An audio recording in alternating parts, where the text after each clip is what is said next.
मला सरांनी सांगितलं की एक कंटेंट क्रिएटर आहे. आता ज्या पद्धतीने आपण कंटेंट क्रिएटरचं बॅकग्राऊंड ऐकतो की खूपच ॲटिट्यूड असतं असं असतं.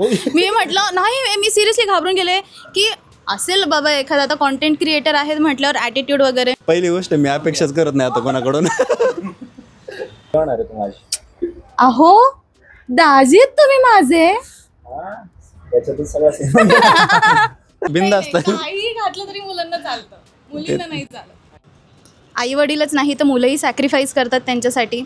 आणि एका झटक्यातच आपण एखादी कोणती गोष्ट पाहिली तर त्याला त्या गोष्टीला लगेच जज नाही केलं पाहिजे की अरे ही गोष्ट अशीच आहे तर अशीच असणार नाही. त्यावेळेस मग भरपूर जण असं सांगायला लागले की तो व्यक्ती चांगला नाही आहे, त्याच्यासोबत काम करू नको, तो प्रोजेक्ट काय बाहेर निघणार नाही. कारण सुरुवातीला जेव्हा प्रेम होतं एखाद्यावर तर तेव्हा ते बटरफ्लाईज असतात. एखाद्याला बघितले की हार्टबीट फास्ट होणं वगैरे वगैरे सुरुवातीला असतं.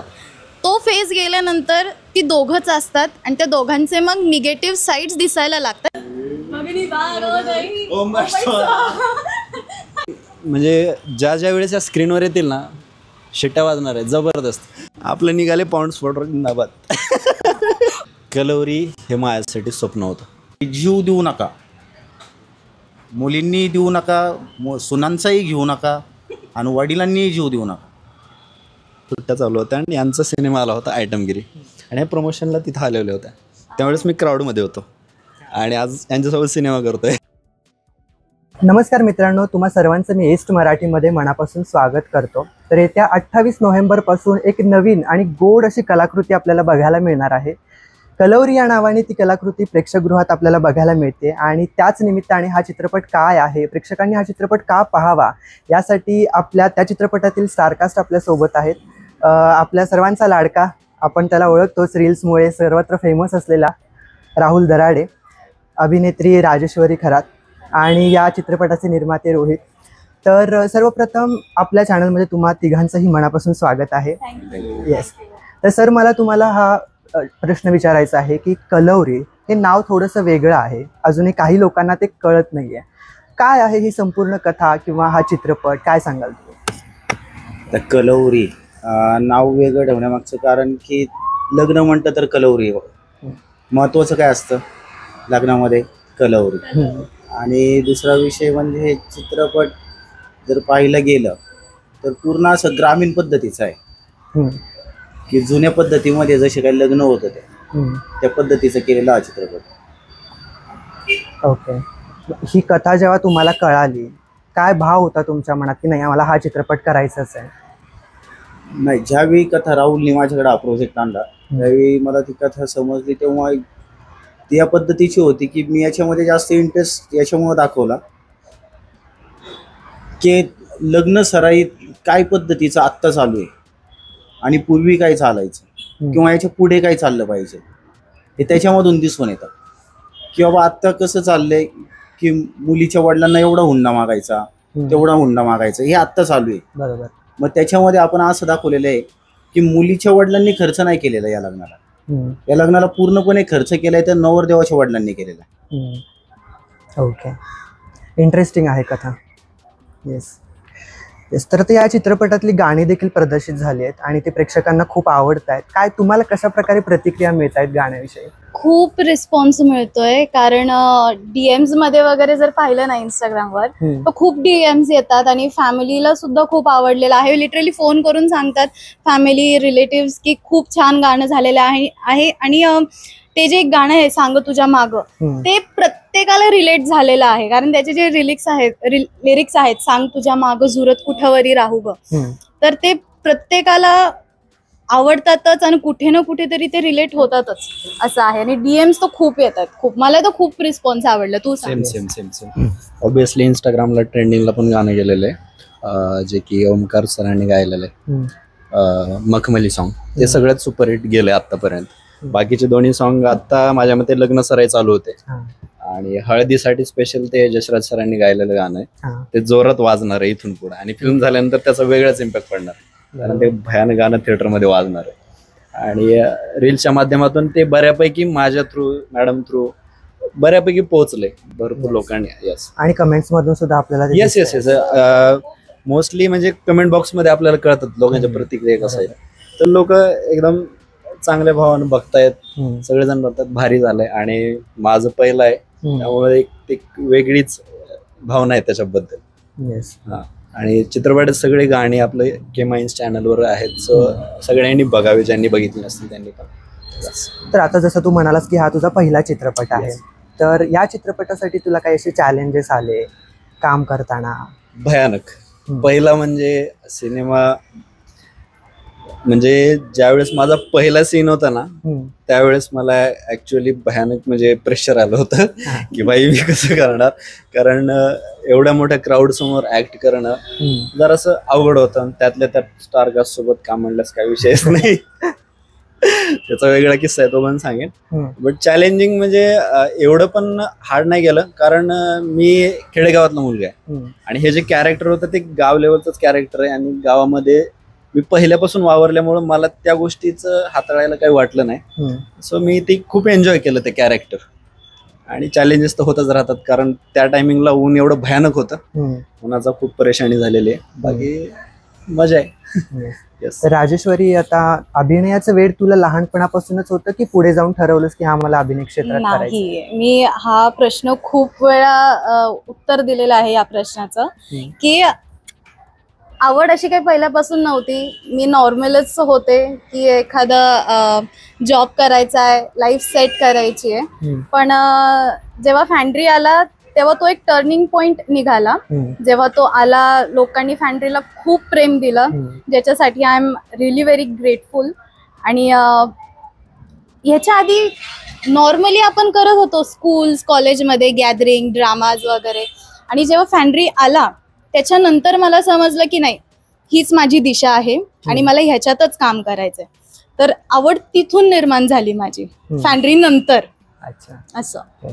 आणि एका प्रश्नाचं, पहिल्या प्रश्नाचं मला उत्तर असं द्यावंसं वाटतं की कलवरी जी आपल्याला माहितीये काय असते, लग्नामध्ये जी नवरी असते तिच्या मैत्रिणी बहिणी म्हणजेच कलवरी.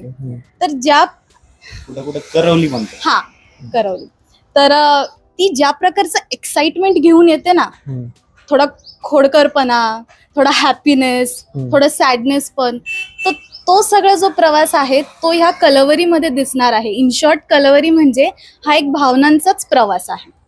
असं. आता जसं तू म्हणालीस की हा भावनांचा प्रवास आहे, तर या संपूर्ण चित्रपटात असा एखादा सीन होता का जो तुझ्यासाठी रिअली इमोशनल झाला? इमोशनल म्हणजे तो एक फ्लॅशबॅकचा सीन आहे, जो एक मूवीसाठी पण एक टर्निंग पॉइंट आहे. तो मी आता सांगणार नाही. आणि त्याच सीन मध्ये खूप एक्सप्रेसिव्ह व्हायचं होतं, जिथे असं मला वाटलं ते खूप चॅलेंजिंग आहे. आणि तो खूप चांगल्या पद्धतीचा सीन आहे ऍक्च्युली, जिथे अश्रूही आहे, हसूही आहे, कॉम्प्लिकेशन्सही आहेत. ओके. तर राहुल, तू आता रील पासून सुरुवात केली होतीस संपूर्ण आणि आता चित्रपट करतोयस. काय चॅलेंजेस वाटतात तुला रील्स, ते चित्रपट आणि हा सगळा प्रवास कसा होता? प्रवास म्हणजे आता एवढा सोपा पण नाही. म्हणजे जवळपास मला या फेजला येण्यापर्यंत 5 वर्ष लागलेत. म्हणजे रील्स तर हे साइड बाय साइड चालू होतं, पण पहिल्यापासूनच मी ऑडिशन्स देणं किंवा कुठेतरी रोल मिळेल याची भावना. मी भरपूर फिल्म्सला स्पॉटचं काम केलेलं आहे. पुन्हा एक अमेझॉन प्राईमला एक वेब सिरीज आहे हॉस्टेल लॉज आहे, त्याच्यामध्ये पण एक छोटस सिंगल डायलॉग कॅरेक्टर केलेलं 2023ला. त्याच्यानंतर अल्बम केलेले आहेत. म्हणजे माझी प्रोफाईल बऱ्यापैकी ऍज अ रील स्टार म्हणून माहिती लोकांना किंवा कॉन्टेंट क्रिएटर. पण त्यावेळेला साइड बाय साइड चालत असतं ते. पण ऍक्च्युअल माझा इंटरेस्ट पहिल्यापासूनच ऍक्टिंग मध्ये होता. खूप काही शिकायला लागलं, कारण रील हे वेगळं झालं, ते टाइमपास असतं. बट ऍक्च्युअल तुम्ही मोठ्या कॅमेरा पुढं ऍज अ डिरेक्शन स्क्रिप्ट ह्या गोष्टींमध्ये येताना खूप चॅलेंजिंग असतं आणि खूप हार्डवर्क करावं लागलं मला त्या गोष्टींसाठी. विदिन असा अनुभव होता की पहिल्या ऑडिशनला असं झालं होतं की मला शब्द पण निघाला नाही तोंडातून. आणि नंतर त्याच्यावर मी प्रॅक्टिस करत करत करत एकंदरीत म्हणेल की मेहनत करत करत इथपर्यंत आलोय. बघूया आता किस्मत कहाँ ले जाएगी. तर आता तुमचा जो चित्रपट आहे त्याच्यामधला जो तुमचा पेहराव म्हणा किंवा तुमचं जे लुक आहे ते एकदम सिम्पल आणि गावाकडे, त्यामुळे ते लोकांना जास्त रिलेटेबल होत आहे आणि भावतंय. ऑफ स्क्रीन कसं आहे, तसं आवडेल की नाही? असं बिंदास बिंदास बिंदास बिंदास जसं कम्फर्टेबल स्वतःला वाटेल तसं माझ्यासाठी. सेम सेम सेम सेम मी आहे तसंच आहे. आणि फिल्म पण मला अशी भेटली की ज्याच्यामध्ये थोडस वेगळं आहे ते मला स्क्रिप्टला बांधलेलं होतं थोडस. बाकी नेचर वाईज मी मुलांसाठी सगळं नॉर्मलच असतं पाहायला गेलं तर. कॉम्प्लिकेटेड जे असतं ते मुलींसाठी असतं. नाही, त्यांना काही जरी असेल तरी बेसिकली त्यांना चांगलंच जावं लागतं. But personally I feel this is baggy, I am comfortable. तर असं आहे. बाकी तू अच्छा अच्छा अच्छा अच्छा तसं काही नसतं पोरांचं बिंदास्त. काही घातलं तरी मुलांना चालतं, मुलींना नाही चालत. आणि जास्त महत्वाचं काही घातलं तरी ते हँडसमच दिसतात. भाई विषय आहे का आम्हाला तयार व्हावं लागतं खूप. आपलं निघाले पॉन्ड्स पावडर जिंदाबाद. तर मला पुढचा प्रश्न रोहित सर तुम्हाला विचारायचा आहे. ही तुमची पहिली फिल्म आहे ज्यासाठी तुम्ही निर्माते म्हणून काम करताय. काय चॅलेंजेस होते हा सगळ्या प्रवासात? नाही, चॅलेंजेस भरपूर आले. एवढे चॅलेंज आले की सांगायला गेलं तर दिवस काय पूर्ण नाही. कुठंतरी चांगलं काम होत असताना 100% त्याला अडथळे येतात.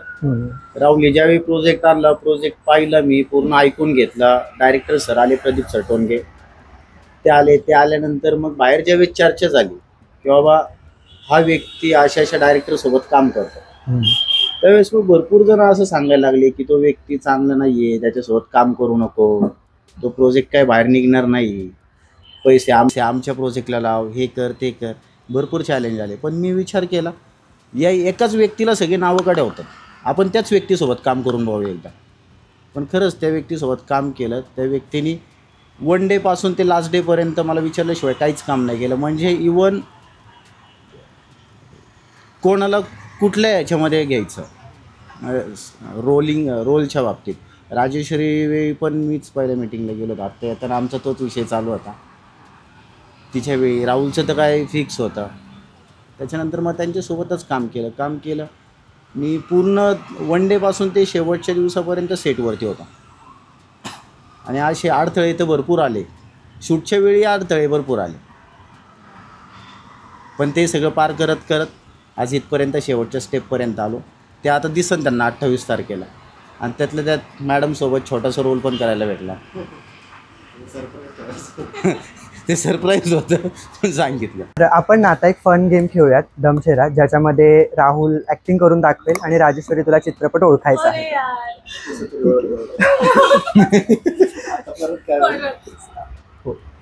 अच्छा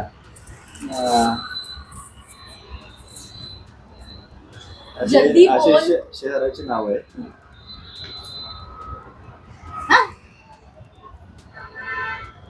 शहराची नाव आहे. मुंबई, पुणे, मुंबई. पुढचा आहे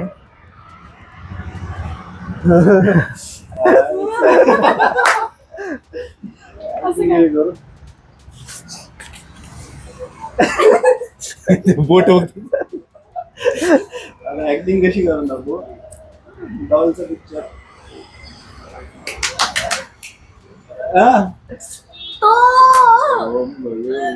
मगनी भागवताई. अरे ना झपाटलेला. करेक्ट. हा वाला खूप फेमस पिक्चर आहे. 2 वर्ड आहे.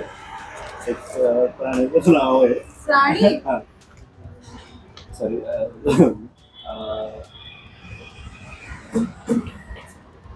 याच्यावर आहे. प्राण्याचं पिक्चर झाड होतं.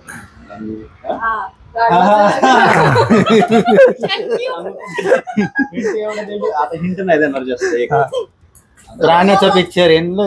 हा वाला हिंदी आहे सांग. आता हिंदी आहे. मुझसे शादी करोगी? मैंने दिल.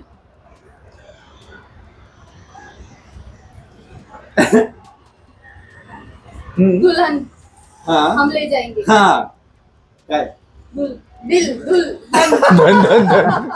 दिल धून पिक्चरचं नाव काय? दुल्हन हम ले जाएंगे. दिल काहीतरी आहे. हा तेच आहे नाव. दिलवाले दुल्हनिया ले जाएंगे. दिल डोंडन. चांगलं आहे. या अथक परिश्रमानंतर राजेश्वरीने किमान बरोबर तरी चित्रपट ओळखलेले आहेत. येस. तर राहुल, मला तुझ्याकडे यायला आवडेल की हा चित्रपट तुझा पहिला चित्रपट आहे. हो. हा कलवरी चित्रपट तुझ्यासाठी टर्निंग पॉइंट असेल का? ऑब्विसली मला पहिली गोष्ट हा चित्रपट मिळणंच खूप म्हणजे मी म्हणतो की लकी आहे मी. कारण हे 4-5 वर्ष झालं चित्रपट ते प्रोसेसमध्ये आहे. भरपूर कलाकारांनी वर्कशॉप पण केले त्यासाठी, पण असं म्हणता येईल की ते माझ्या पदरात पडलं. आणि त्या फिल्ममध्ये जे मी काम केलं, जे लोकांसोबत बॉन्ड म्हणजे जमले, त्याच्यामुळं मला अजून 2 प्रोजेक्ट मिळाले. एक काकुळ म्हणून आता फेबमध्ये रिलीज होतोय आणि अजून एक अनाउन्समेंट होतीये. सो असं म्हणता येईल की सुरुवात कलवरीनं मला खूप चांगली दिली आहे. आता हा रिलीज झाल्यानंतर लोकांची प्रतिक्रिया खूप चांगली असेल. जे मी ऍक्ट केलं आहे ना ते प्रत्येकाला रिलेट होईल. कारण माझं कॅरेक्टरच असेल की एक मुलाचं आयुष्य कसं आहे, की फॅमिली सोबत त्याला कसं राहावं लागतं, मित्रांसोबत कसा असतो तो, जर त्याला प्रेम झालं तर तो कसा होतो, आणि त्याचं मनाविरुद्ध लग्न होतं एका साईडला किंवा मनाविरुद्ध काही गोष्टी होतात तर त्या प्रेशरमध्ये कसा जगतोय तो. तर म्हणजे प्रत्येकाचं आयुष्य आहे. बरोबर. आणि मी 100% सांगतो की कलवरीतलं ना प्रत्येक कॅरेक्टर माझंच म्हणून नाही, विदिन जी कलवरी आहे आपल्या सिनेमाची मॅडम यांचं कॅरेक्टर तर असं भाई म्हणजे ज्या ज्या वेळेस या स्क्रीनवर येतील ना शिट्ट्या वाजणार आहे जबरदस्त. आणि बाकीचे प्रत्येक कॅरेक्टर ज्याचं त्याचं एक वेगळा झोन आहे आणि मजा येईल अशी आहे. आणि याचं कुठली मी म्हणतो की ज्यावेळेस मी स्क्रिप्ट वाचली ना आम्हाला क्लायमॅक्स कोणीच सांगितलं नव्हतं, म्हणजे सरांनी ठेवलं डायरेक्टली सीनच्या टायमिंगला. मला सर क्लायमॅक्स सांगा ना. Yes yes yes. आणि ज्यावेळेस त्यांनी तिथं शूटला जाताना थोड्या वेळापूर्वी सांगितलं की असा क्लायमॅक्स आहे, मी तिथं डोकं खाजवलं. अरे बापरे म्हणलं असा गेम आहे. म्हणजे लिटरली मी शॉक झालतो. तर मग आहे म्हणजे असं मला तर वाटत नाही की थोडंफार कुठल्याही सिनेमाचं रिलेटेड असतं, पण स्टोरी ही आतापर्यंतची वेगळीच आहे. आणि नवरदेवावर फिल्म आली, नवरीवर आली, पहिल्यांदा कलवरीवर येते आणि ही कलवरी अख्ख्या तांडव करते अख्ख्या पिक्चर मध्ये. सो बघायला खूप मजा येईल. आणि ग्रामीण बाज सिनेमा आहे आणि आतापर्यंतचा इतिहास आहे. ग्रामीण बाज वाचतो म्हणजे वाचतो. सो बघूया, लोकांचं प्रेम नक्कीच मिळावं यासाठी आमचे तर प्रयत्न असते. Yes. आणि आता जसं तू सांगितलंस की ह्याची थोडीशी स्टोरी आम्हाला सांगितलीस, कलवरी बद्दल सांगितलंस, या गोष्टींना खूप गोष्टी रिलेट करू शकतात, खूप लोक रिलेट करू शकतात. त्यामुळं त्यांना ते जास्त हृदयाला भावेल. कुठलाही सिनेमा आपण बघायला कधी जातो ज्यावेळेस रिलेट होतो आणि बाहेर पडल्यानंतर वाटतं की अरे हे माझ्यासोबत झालं असतं तर, म्हणजे ते इमॅजिनरी वर्ल्ड मध्ये जगतं आणि ते असं म्हणता येईल की त्यांना आपण खुश केलं. येस. तर या चित्रपटात प्रेम आहे. तुझ्यासाठी प्रेमाची व्याख्या काय आहे? धन्यवाद. प्रेमाची व्याख्या प्रेम म्हणजे माझ्यासाठी आपण एकमेकांना जेव्हा रिस्पेक्ट करतो आणि ते रिस्पेक्ट करणं महत्त्वाचं असतं. कारण सुरुवातीला जेव्हा प्रेम होतं एखाद्यावर तर तेव्हा ते बटरफ्लाईज असतात. एखाद्याला बघितले की हार्टबीट फास्ट होणं वगैरे वगैरे सुरुवातीला असतं. तो फेज गेल्यानंतर ती दोघंच असतात आणि त्या दोघांचे मग निगेटिव्ह साईड्स दिसायला लागतात, जे की नॉर्मल आहे. थोड्या गोष्टींवरून चिडचिडपणा होणं, काय होणं दॅट इज नॉर्मल. पण त्याच्यानंतर किंवा त्या फेज मधून पण जाताना, निगेटिव्ह फेज मधून जाताना जे राहतं तर ते एकमेकांना रिस्पेक्ट करणं, एखाद्याचा जो निगेटिव्ह साईड आहे त्याला कशा पद्धतीने आपल्याला समजून घेता येईल आणि त्या फेज मधून जर तो व्यक्ती पण पार झाला तर ती आहे प्रेमाची व्याख्या. कारण रिस्पेक्ट करणं म्हणजे की त्याच्यात सगळंच आलं. इमोशनली मॅच्युअर होणं, एखाद्याला समजून घेणं, वाईट काही परिस्थितीमध्ये पण साथ देणं, हे आहे माझ्यासाठी.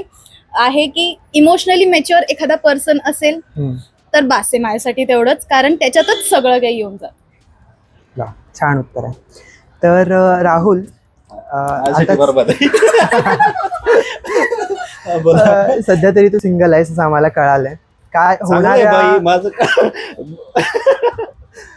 चांगली गोष्ट आहे. होणाऱ्या लाईफ पार्टनर कडून काय अपेक्षा आहेत? पहिली गोष्ट मी अपेक्षाच करत नाही आता कोणाकडून.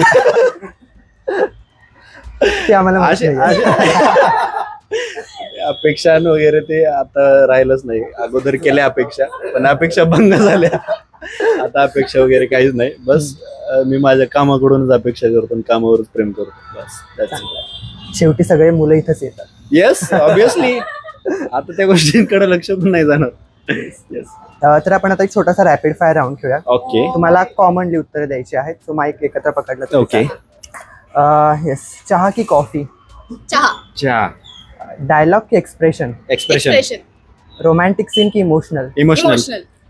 इन्स्टा की यूट्यूब? इन्स्टा. दोन्ही 50-50. 50-50. ओके. माउंटेन पर्सन की beach person? Mountain. Okay. Online shopping की विंडो शॉपिंग? Window shopping. दोन्ही. येस. तर मला आता तुमच्या तिघांकडून कलवरी हा तुमच्यासाठी काय आहे हे एका शब्दात मला ऐकायचं. कलवरी हे माझ्यासाठी स्वप्न होतं आणि ते आताच पूर्ण होणार आहे. ओके. यस. माझ्यासाठी कलवरी म्हणजे हे एका शब्दात येऊच शकत नाही, कारण कलवरीमध्ये जो आम्ही मेसेज देण्याचा प्रयत्न केलेला आहे त्याच्यामध्ये भरपूर मेसेज आहेत. तुम्हाला थोडक्यात सांगायचं झालं तर आई वडीलच मुलांसाठी नाही, पण मुलं देखील आई वडिलांसाठी सॅक्रिफाईस करतात. आणि कोणती एखादी काही गोष्ट असेल, काही अडचण आली आयुष्यात, तर त्या अडचणीला एकाच पर्स्पेक्टिव्हनी न बघता दुसऱ्या पर्स्पेक्टिव्हनीही पाहिलं पाहिजे, दुसऱ्या पर्सनच्या पॉइंट ऑफ व्ह्यूनीही. असं तर कलवरी म्हणजे मी जसं सुरुवातीला सांगितलं, हा इमोशनचाच प्रवास आहे. आणि मेसेज काय कलवरी देईल, तर असं वाटतं की आई वडीलच नाही तर मुलंही सॅक्रिफाईस करतात त्यांच्यासाठी. आणि एका झटक्यातच आपण एखादी कोणती गोष्ट पाहिली तर त्याला त्या गोष्टीला लगेच जज नाही केलं पाहिजे की अरे ही गोष्ट अशीच आहे तर अशीच असणार नाही. तुम्ही त्या दुसऱ्या पर्सनच्या पॉइंट ऑफ व्ह्यूनी पण विचार करा. असं.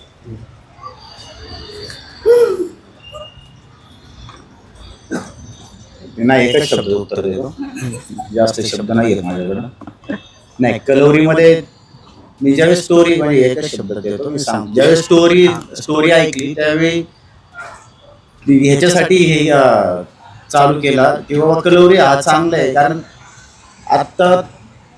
आत्ताची सिच्युएशन आहे, कधी मुलगी जीव देते तर कधी वडील जीव देतात. पण याच्यातून आपण हा मेसेज देतोय लोकांना की जीव देऊ नका, मुलींनी देऊ नका, सुनांचाही घेऊ नका आणि वडिलांनीही जीव देऊ नका. त्यामुळे मी हा चित्रपट केला. जनरल आपल्या ह्याच्यात वडील त्याने एक सामाजिक संदेश दिला. फुल या चित्रपटाचे ते दिग्दर्शक आहेत, निर्माते आहेत, त्यांच्यासोबत काम करतानाचा तुझा अनुभव कसा होता? माझा अनुभव खूप चांगला होता. बऱ्यापैकी मी तर म्हणतो की मी तिघांचा बी खूप ऋणी आहे. पहिलं जे रोहित दादा, ज्यांच्यामुळे हा प्रोजेक्ट स्टार्ट झाला, आणि दुसरे प्रोड्युसर आहेत ज्यांच्यामुळे सिनेमा आउट होतोय, रिलीज होतोय, विकास कुटे सर ॲडव्होकेट, आणि डिरेक्टर म्हणून प्रदीप टोनगे सर. त्या माणसाने खूप मेहनत केली आहे हा सिनेमा बनवताना. तुम्हाला नक्कीच कळेल स्क्रीन प्रेझेंटवर की किती मेहनत घेतली असेल. आणि खूप साऱ्या अडचणी आल्या होत्या. शेवटी कुठलाही प्रोजेक्ट असेल अडचणी येतात, त्या सगळ्या अडचणींना फेस करत रोहितदादा असतील, विकास सर असतील किंवा टोनगे सर असतील, या सगळ्यांनी मिळून ना हा प्रोजेक्ट इथपर्यंत आणला आहे. आणि मी तिघांना बी खरंच मनापासून थँक्यू म्हणेल की त्यांनी मला पण संधी दिली आणि हा प्रोजेक्ट आता चांगल्या लेवलला रिलीज करतायत. सो राजेश्वरी. प्रदीप सरांसोबत मी पहिले सुद्धा काम केलेलं आहे आयटमगिरी पिक्चरमध्ये. तर त्यांचं काम परफेक्ट असतं. सीन काही असू दे, तो त्यांच्या डोक्यामध्ये पहिले तयार झालेला असतो.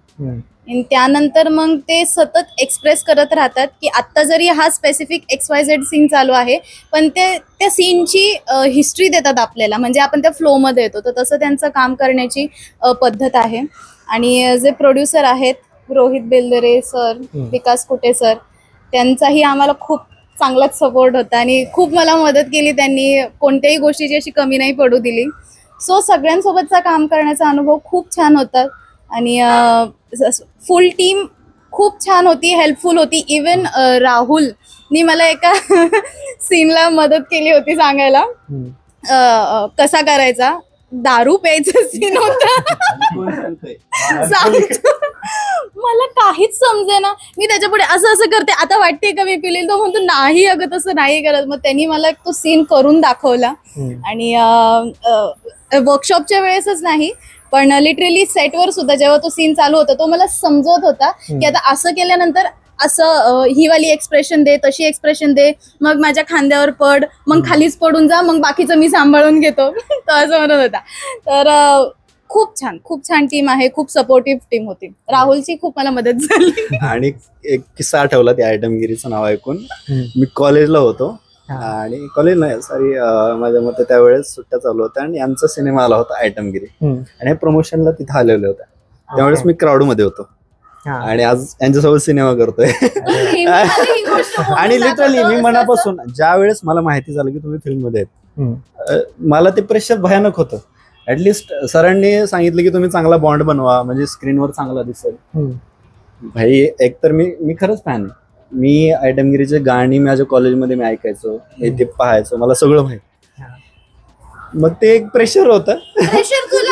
पण नंतर ऐकतर ज्या वेळेस मग मॅडमशी बोललो बसलो, पण ह्या खूप फ्रेंडली आहेत आणि यांनी ना मला असं कधी जाणू दिलं नाही की बाबा मी ॲज अ नवीन आहे कितीही झालं तरी. पण दोघांचा बॉन्ड खूप लवकर जुळला आणि स्क्रीनवर आम्ही अशी धमाल केली ना, आमची जोडी नक्कीच सगळ्यांना आवडली. प्रेशर मला होता. मला सरांनी सांगितलं की एक कॉन्टेंट क्रिएटर आहे. आता ज्या पद्धतीने आपण कॉन्टेंट क्रिएटरचं बॅकग्राऊंड ऐकतो की खूपच ऍटिट्यूड असतं असं असतं. मी म्हटलं नाही, मी सिरियसली घाबरून गेले की असेल बाबा एखादा आता कॉन्टेंट क्रिएटर आहे म्हटल्यावर ऍटिट्यूड वगैरे. समोर पाहिलं मी त्याला, तो इतका शांत आणि समजून घेणारा होता. आणि सेटवर कधी मला बोर झालं की राहुल आलाच मला त्रास द्यायला. त्यांनी कधीच मला बोर होऊ दिलं नाही. आणि तसं सपोर्टिव्ह आहे, शांत नेचर आहे. बाकीचं मला माहित नाही. तेवढंच आहे, बाकीचं काही नाही. तर चित्रपटादरम्यान तुमचे जे बिहाइंड द सीनचे किस्से आहेत तेच एवढे धमाल आहेत, तर चित्रपटात किती धमाल असेल ते आपल्याला बघायचंच आहे. तर येत्या 28 नोव्हेंबर पासून हा चित्रपट जवळच्या चित्रपटगृहात रिलीज होतोय आणि आम्ही देखील येतोय, तुम्ही पण या. 28 तारखेला कलवरी. हा येस, 28 नोव्हेंबरला मी येते. म्हणजे माझं लग्न आहे थिएटरमध्ये. लग्नाला यायचं आणि कलवरीला पण बघायला यायचं. तुम्ही पण सांगा. कृपया आहेर आणू नये असं. कृपया आहेर आणू नये. नाही आणलं तरी मी काय नाही म्हणणार, पण ठीक आहे तुमच्या मर्जीने. 28 नोव्हेंबर चित्रपटगृहामध्ये जाऊन बघायला विसरू नका. कलवरी येते, मी येते आणि नक्कीच तुमचा रिस्पॉन्स आम्हाला कळू द्या. का हो सर? दाजी काय दाजी दाजी दाजी कधी होणार आहे तुम्हाला? अहो दाजी आहेत तुम्ही माझे. याच्यातच सगळं